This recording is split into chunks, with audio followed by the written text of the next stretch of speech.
Assalamualaikum warahmatullahi taala wabarakatuh. Waa Tamratul Iftar seen mbokk Mouhamed Ndaw moo leen di ziar bu baax a baax di am mbégte ak kontaante bu baax si groupe bi ni nga xamante si noonu lay doxee rawatina Tamratul Axbaar bi nga xamante si ni bañ ko sosee yàggul waaye tamit muy jàll mbooleem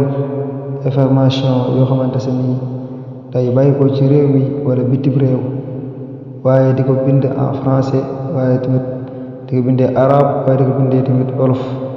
jàppandal ci képp koo xamante si nii rek yomb na nga xam ko waaye tamit ñu waajal bu baax a baax 2023 bi xam moom lañ nekk suñ ko ren di jox ñëpp appel pour ñu ñëw bokk ci incha allah te xam ne groupe bu am njëriñ la ay jaay rek moo ci juddoo kon ñi ngi lancé ñëpp appel rek pour ñu ñëw bokk ci